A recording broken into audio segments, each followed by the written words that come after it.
नमस्कार विद्यार्थियों, Vivekananda education group online classes में आपका हार्दिक अभिनंदन। हिंदी विषय में अपने आज चर्चा का जो बिंदु है वह है वर्ण विचार।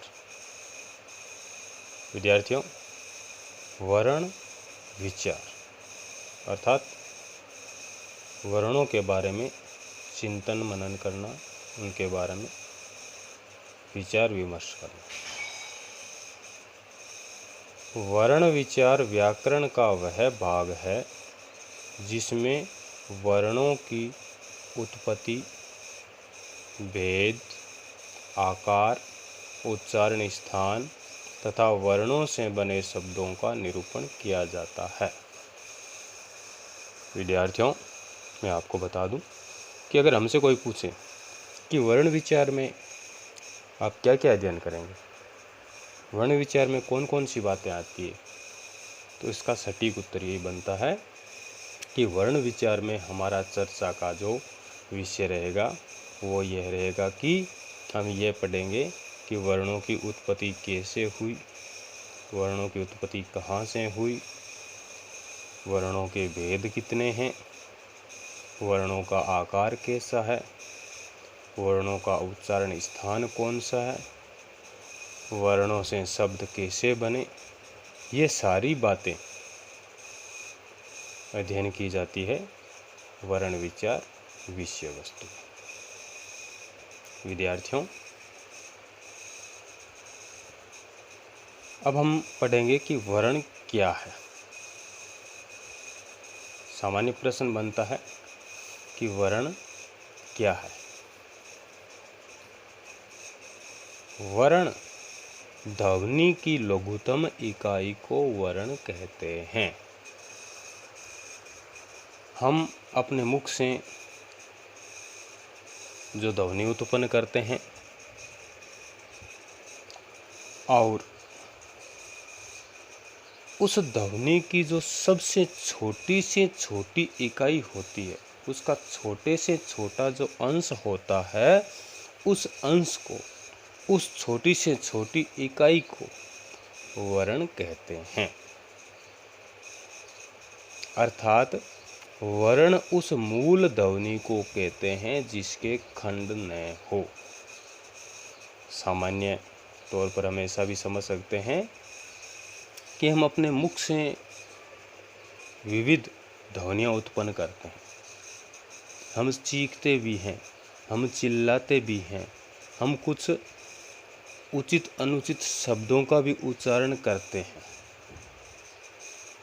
तो ऐसी जो सार्थक ध्वनि, जो उचित ध्वनि अपने मुख से निकल रही है, उस ध्वनि का जो सबसे छोटा अंश है, उस ध्वनि का जो सबसे छोटा अंश है जिसके हम टुकड़े नहीं कर सकते हैं। जब तक ध्वनि के टुकड़े होते रहेंगे तब तक तो उस ध्वनि के उन टुकड़ों को हम वर्ण नहीं कहेंगे, लेकिन अंत में एक ऐसी ध्वनि रहेगी शेष जिसका कोई टुकड़ा नहीं हो सकता। तो जिसका टुकड़ा नहीं हो सकता है या जिसे खंडित नहीं किया जा सकता है, उसे वर्ण कहते हैं। साधारण शब्दों में वर्ण को ही अक्षर कहा जाता है। वैसे सामान्य तौर पर हम अक्षर और वर्ण में थोड़े भ्रमित हो जाते हैं। कहीं पर हमें वर्ण मिलता है, कहीं पर हमें अक्षर मिलता है, तो हमारे ये कंफ्यूज हो जाता है कि वर्ण कौन सा हुआ, अक्षर कौन सा हुआ। और विविध पाठ्यपुस्तकों में अलग अलग शब्दों का उच्चारण किया जाता है। तो आप सामान्य तौर पर यही समझें कि जो वर्ण हैं वही अक्षर हैं, जो अक्षर हैं वही वर्ण हैं। वैसे ध्वनि के जो लिखित रूप होता है, उस लिखित रूप को वर्ण कहते हैं और उसी लिखित रूप को ही अक्षर कहते हैं। तो इसमें आपको ज़्यादा भ्रमित होने की आवश्यकता नहीं है। वर्ण और अक्षर दोनों एक ही चीज़ हैं।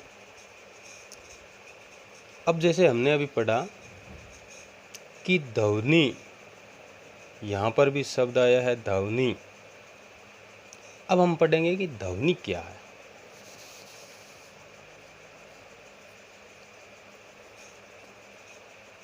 भाषा की लघुतम इकाई को ध्वनि कहते हैं।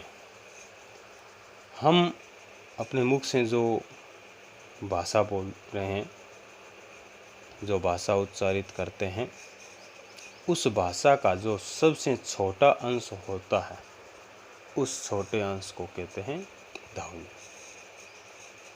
जब ध्वनि को लिपि में कैद कर लेते हैं तो यह वर्ण का रूप धारण कर लेती है। जैसा मैंने अभी आपको बताया था कि ध्वनि के लिखित रूप को वर्ण कहते हैं, लेकिन ध्वनि का लिखित रूप वर्ण, जो भी ध्वनि निकल रही है अपने मुख से, उसका हर ध्वनि को हम वैसे वर्ण नहीं कह सकते।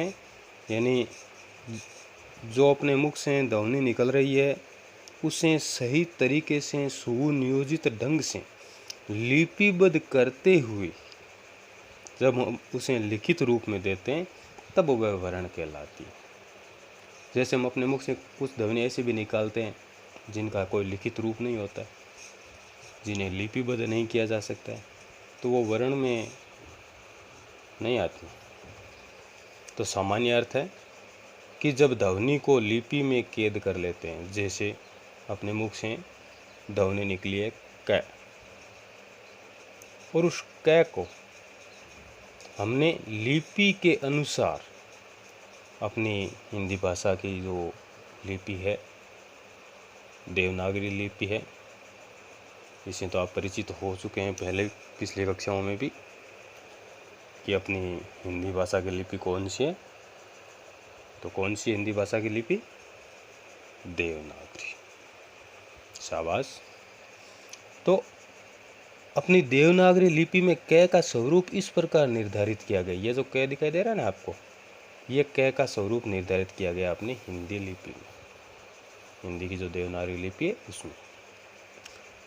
तो हमने जैसी ध्वनि उच्चारित की और उसे अपनी लिपि के अनुसार उसी प्रकार से लिखित रूप दिया, तब वह बन जाएगी वर्ण।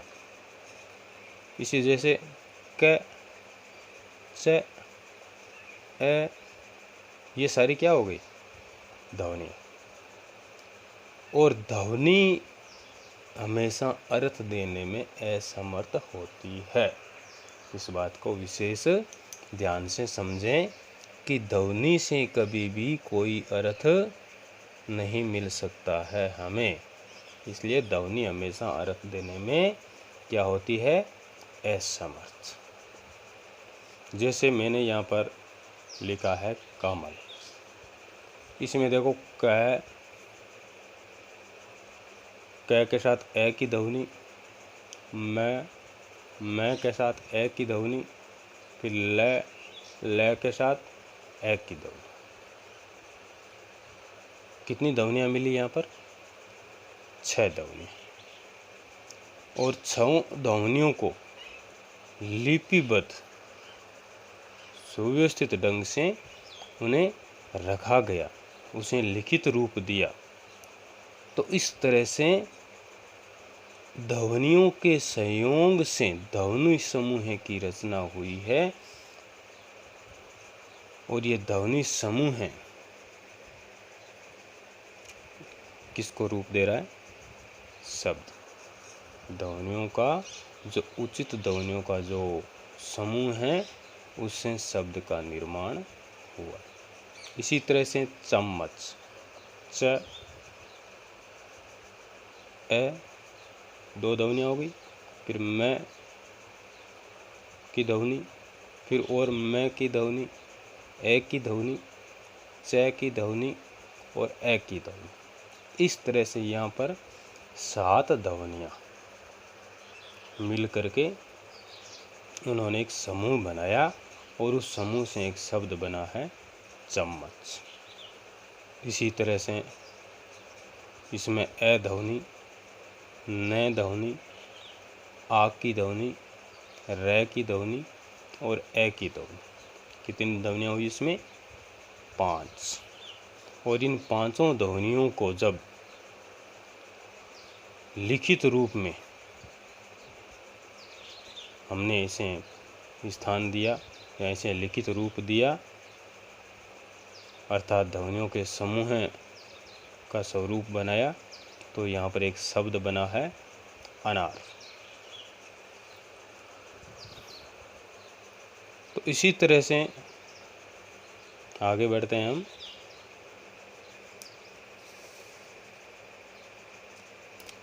जिन ध्वनियों का समूह संयोग सार्थक होता है उसे शब्द कहते हैं।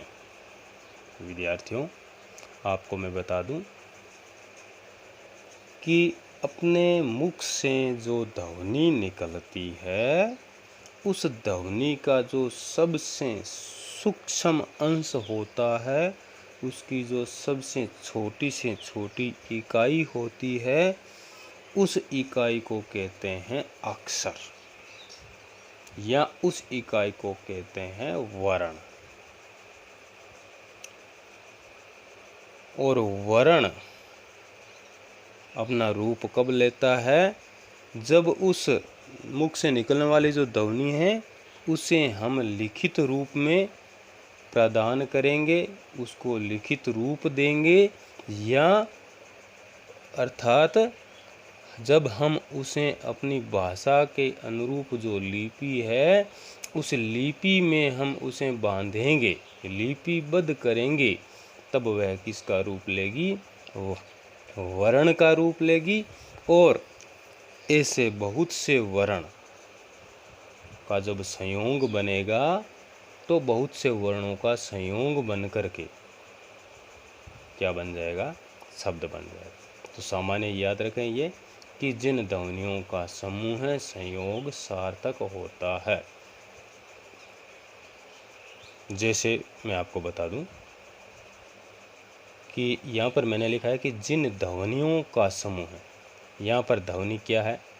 सबसे पहले हम ले तो यहाँ पर ध्वनि है क। इसके बाद में यहाँ पर ध्वनि आई है ए। इसके बाद में ध्वनि आई है मैं। इसके बाद में ध्वनि आई है ए। इसके बाद में ध्वनि आई है ले। और इसके बाद में ध्वनि आई है ए। ये ध्वनियाँ अपने मुख से ये ध्वनियाँ निकली। अब इन ध्वनियों को हमने क्या किया? लिपिबद्ध किया। इसको लिपि के अनुरूप हमने इसे क्या दिया? लिखित रूप दिया। लिपि के अनुरूप हमने लिखित रूप दे दिया। और ये सारी की सारी ध्वनियाँ हैं, ये क्या है? अर्थ देने में असमर्थ। अभी इनका कोई अर्थ नहीं है। लेकिन जब ये ध्वनियाँ क्या करेगी? अन्य ध्वनियों के संयोग से, इसकी ध्वनि अलग है, इसकी ध्वनि अलग है, इसकी ध्वनि अलग है, सारी ध्वनियाँ अलग अलग है ना, लेकिन ये आपस में क्या करेगी? संयोग करेगी, आपस में मिलेगी। और आपस में मिलकर के इनके परस्पर संयोग से इनका एक समूह बन जाएगा। क्या बन जाएगा? समूह बन जाएगा। और उस समूह को हम यह देखेंगे कि वो समूह सार्थक है या नहीं। जैसे इसका समूह बना, क्या बना? कमल। अब हमें ये देखना है कि ये कमल जो बना है वो कमल सार्थक है या निरर्थक। तो कमल यहाँ पर सार्थक है। कमल एक फूल का भी नाम है, कमल किसी व्यक्ति का नाम भी होता है। तो इस तरह से ये क्या हो गया? सार्थक। और जब ये सार्थक हो गया तो अब हम इस कमल को क्या कहेंगे कि कमल क्या है? कमल एक शब्द है। आया समझ में? अगर समझ में नहीं आता हो तो आप वीडियो को 2-3 बार रिपीट करते रहें, निश्चित रूप से आपको ये सारी बातें समझ में आ जाएगी। आगे, ध्वनि चिन्हों की प्रतीक व्यवस्था को लिपि कहते हैं। अब हमें ये देखना है कि लिपि क्या होती है। जैसे मैंने आपको अभी पहले भी बताया था कि अपनी जो हिंदी भाषा है उसकी लिपि कौन सी है। आप बोला देखें, देवनागरी। शाबाश, बहुत अच्छा प्रयास आप सभी का भी। तो अपनी हिंदी भाषा की लिपि कौन सी है? देवनागरी।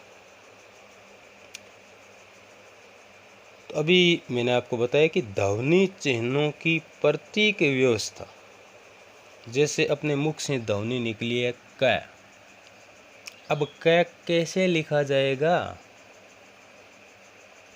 तो इस लिपि ने, अपनी ये जो लिपि है ना, इस लिपि ने स्वरूप दिया था कि क को इस तरह से लिखा जाए।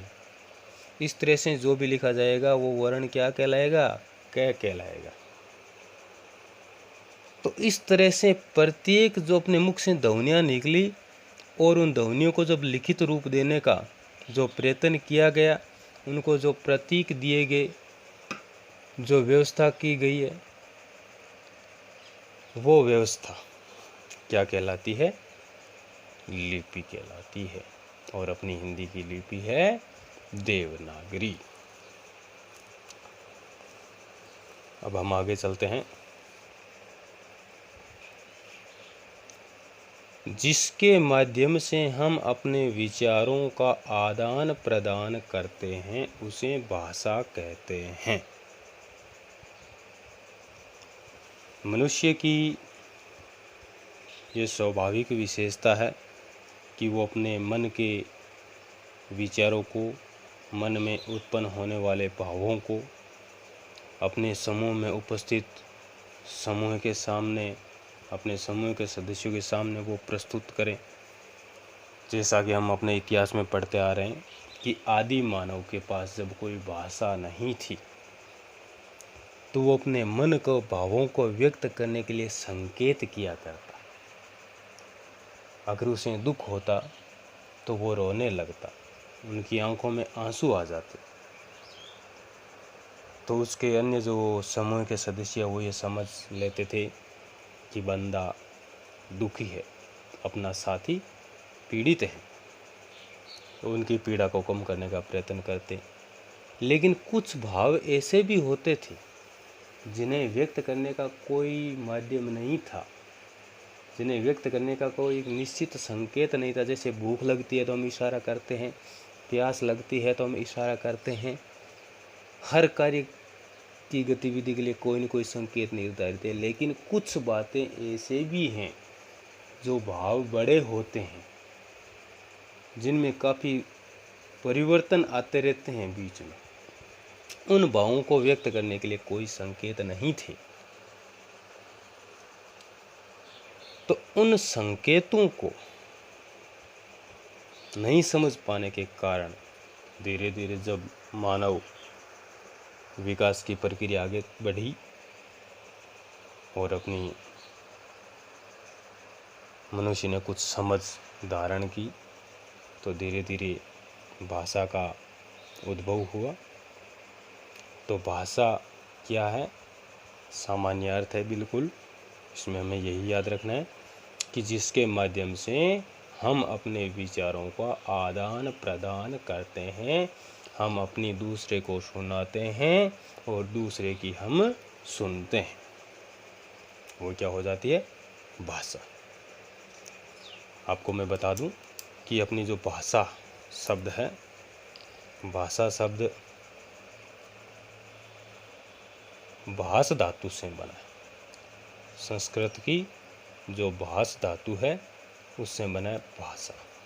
भास का अर्थ होता है कहना, भास का अर्थ होता है बोलना। दोनों अर्थ होते हैं इसके। संस्कृत भाषा का शब्द है।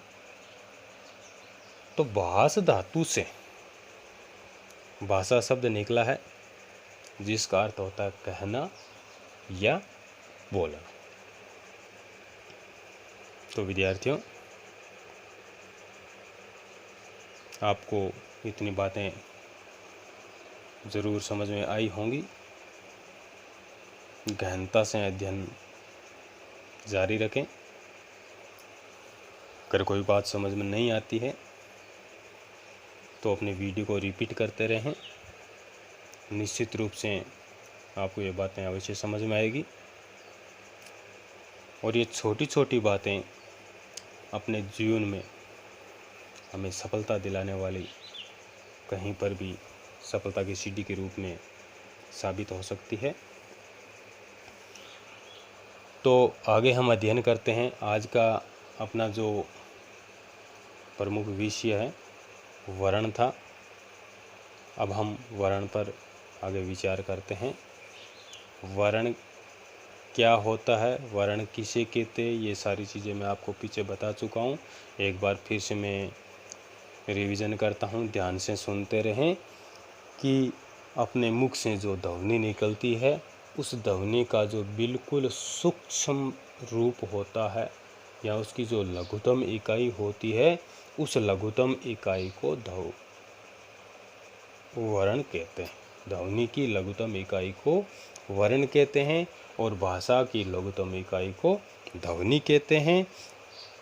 और जिसके माध्यम से हम अपने विचारों को आदान प्रदान करते हैं उसे हम भाषा कहते हैं। या आप इसे उल्टे क्रम में भी देख सकते हैं। पहले भाषा को समझें, फिर ध्वनि को समझें, फिर वर्ण को समझें, और वर्ण से फिर क्या बनता है, शब्द बनता है। तो वर्ण के दो भेद होते हैं, एक होता है स्वर और एक होता है व्यंजन। बहुत लंबे समय से हम ये पढ़ते आ रहे हैं, स्वर व्यंजन, स्वर व्यंजन, पीछा ही नहीं छोड़ रहा।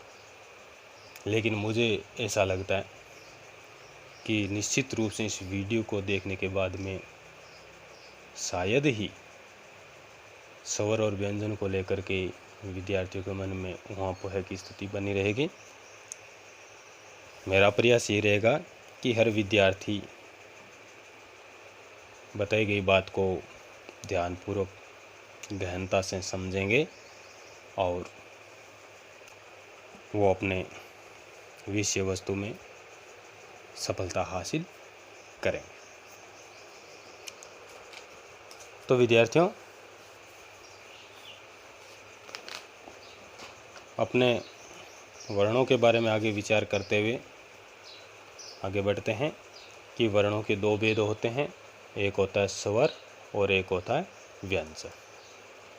अब इसकी परिभाषा, स्वर क्या होता है, स्वर किसे कहते हैं। वैसे मैंने यहाँ पर संक्षिप्त रूप से लिखी है, विद्यार्थी ध्यान से सुनते भी रहें साथ में। यहाँ पर मैंने लिखा है उच्चारण स्वतंत्र, ब्रैकेट में लिखा है निर्बाध। तो इसकी परिभाषा ये बनती है कि जिन ध्वनियों का उच्चारण स्वतंत्र रूप से होता है, एक बार फिर से ध्यान से सुने, जिन ध्वनियों का उच्चारण स्वतंत्र रूप से होता है उन्हें स्वर कहा जाता है।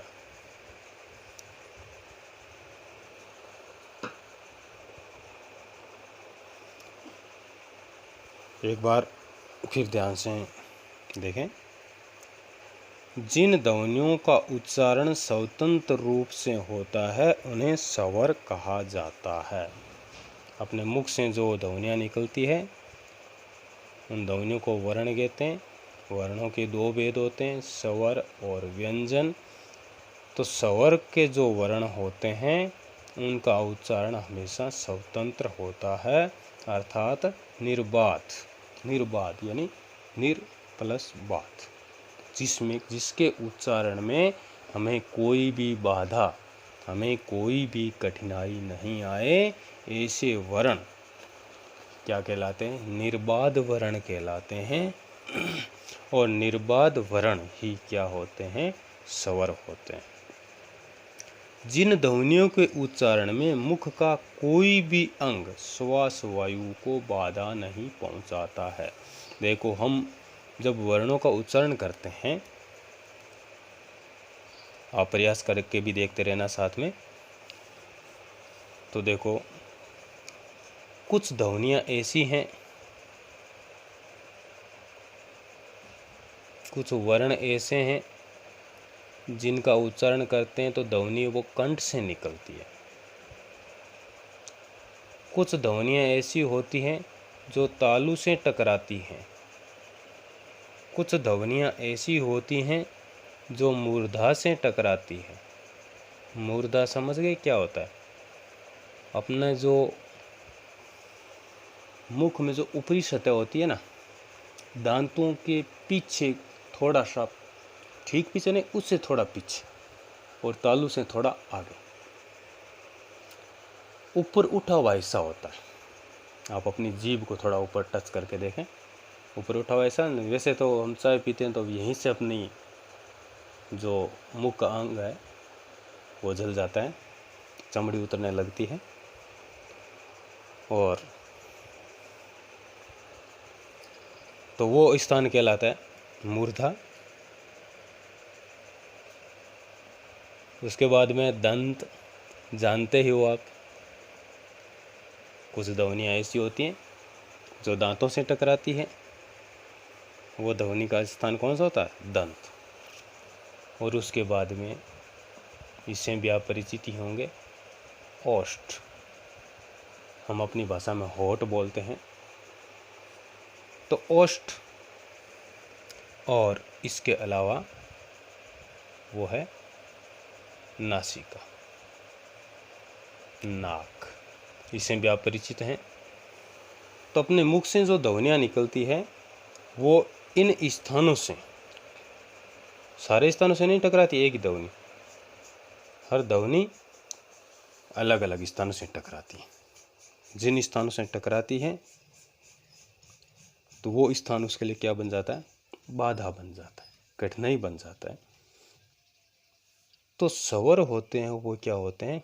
निर्बाध होते हैं, अर्थात स्वर जो भी हैं वो कभी भी इनसे टकराते नहीं हैं।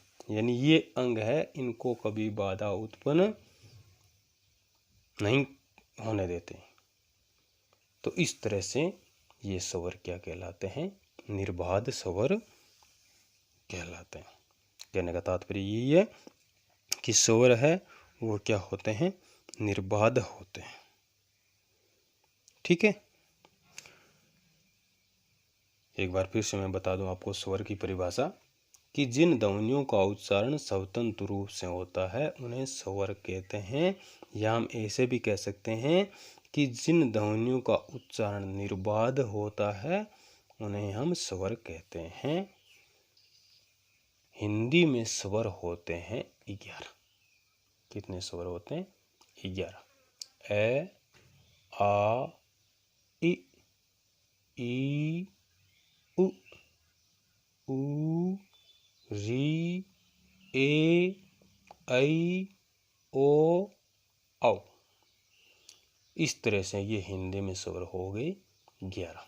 विद्यार्थियों, आपको बता दूं, संस्कृत में स्वर होते हैं 12 और हिंदी में स्वर होते हैं 11। वैसे तो ये जो री है ना, ये संस्कृत का ही है, लेकिन इसने हिंदी में अपनी महत्वपूर्ण भूमिका बना ली, अपना महत्वपूर्ण स्थान बना लिया है। इसकी वजह से हिंदी को इसे अपनी भाषा में शामिल करना पड़ा। जिसके पास बल होता ना, वो अपने बल के आधार पर अपना महत्वपूर्ण स्थान हासिल कर सकता है। कुछ के अंदर शारीरिक बल होता है तो वो शारीरिक बल वाले स्थान को अपने बल के आधार पर हासिल कर लेता है। किसी में बुद्धि बल होता है, वो अपनी बुद्धि के बल के आधार पर अपने जीवन में सफलता हासिल कर लेता है। इसी तरह से री ने भी क्या किया? वर्णों में जगह जगह पे अपनी टांग अड़ाई कि भाई मेरे बिना काम नहीं होने वाला है, मेरे को तो साथ में रखना पड़ेगा। हिंदी वालों ने कहा नहीं, तुम संस्कृत के हो, हमारी हिंदी अलग भाषा बन रही है। री ने कहा ऐसे काम नहीं चलेगा, क्योंकि हमारी संस्कृत से ही तो हिंदी की उत्पत्ति हुई है। विद्यार्थियों, आपको बता दूं, संस्कृत भाषा है अपनी हिंदी की जननी है, इसकी माता है। इसलिए अपनी हिंदी में जो भी वर्ण हैं वो प्रायः संस्कृत से ही लिए गए हैं, लेकिन सीधे नहीं लिए, सीधे नहीं लिए, उनके रूप में कुछ परिवर्तन कर लिया है। कि सीधे लेंगे तो ये कहेंगे हमारी सारी की सारी नकल कर ली तुमने, इसलिए क्या है, उन्होंने सीधे नहीं लेकर के उनके रूप में कुछ न कुछ परिवर्तन करके अपने एक समूह बना लिया और उस समूह को नाम दे दिया हिंदी भाषा। तो विद्यार्थियों, हम आगे बढ़ते हैं। हिंदी में स्वर होते हैं 11, ए, आ, ई, उ, री, ए, ऐ, ओ, औ। ये 11 स्वर हैं। इनमें एक आगत स्वर भी है ओ, जिसे स्वरों की गिनती में शामिल नहीं किया जाता है, लेकिन ये अंग्रेजी भाषा का स्वर है। जैसे हम लिखते हैं ऑफिस, डॉक्टर, उनमें ये आगत स्वर आता है ओ। तो विद्यार्थियों, आज का हमारा अध्ययन का समय पूर्ण होता है। जितना भी आपको बताया गया है, वीडियो को 2-3 बार रिपीट करके देखें, समझें, और इनसे संबंधित जो आपको प्रश्न दिए जा रहे हैं उन प्रश्नों को अपनी हिंदी व्याकरण की कॉपी में नोट करते रहें और उनके उत्तर भी साथ में ढूंढ करके लिखते रहें। धन्यवाद।